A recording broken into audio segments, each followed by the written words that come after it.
Japan has been a very active player in Latin America directly for the last 30 years. And this experience of Japan and maybe experience of Latin America dealing, kind of managing the relationship with Japan directly would be important kind of a link where Japan can play as Latin America gets a lot more active in investing and having trade with the region across the Pacific.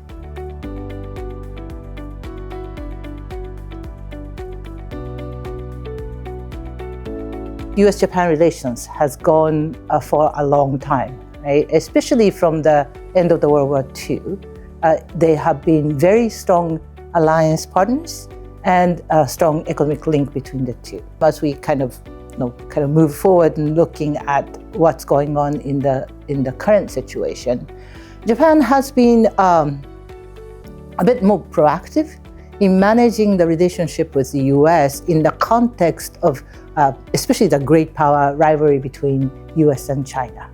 So it's a very difficult situation for all the Asian countries, right? Because for all the Asian countries, I don't think there's any exception, that China is the largest trade partner, but US is very important as a security guarantor of the region. So in some ways, kind of hedging between these two powers, which are not getting along at this point, is very important.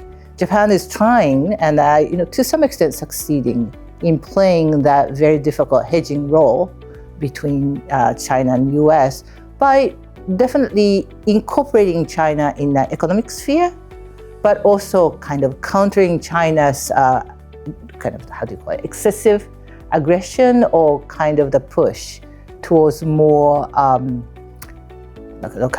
possible kind of maritime power, other kind of actions that is concerning not only in a security realm but in economic realm too. 10 months now into Trump administration, Japan is still trying to figure out how to manage the Trump administration's posture towards Asia. Japan's domestic political situation is very fluid, so it hasn't really stepped up to take a leadership in kind of managing the US presence or US lack of presence.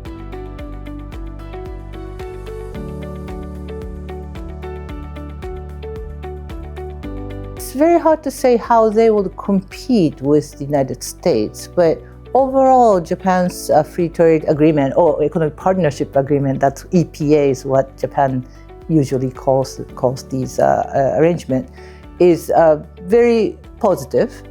In many ways, it's an agreement, not only in terms of lowering tariffs, which is important, especially for Latin American countries, which are agricultural producers, because Japan tends to have a significantly high protectionism in agriculture.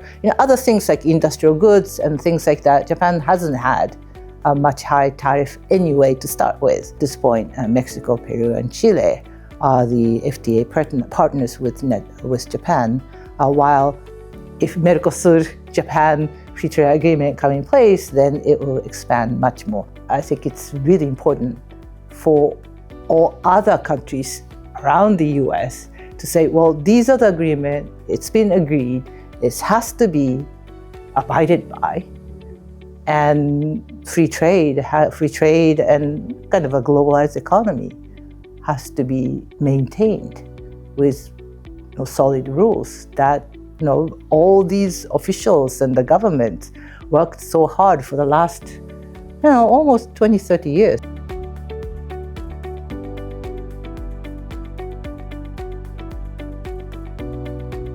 So it is really clear that SECHUP contributes a lot to creating very important intellectual exchange across the world. It's not only Peru and China, but it's Latin America, US, Japan, Korea, all included.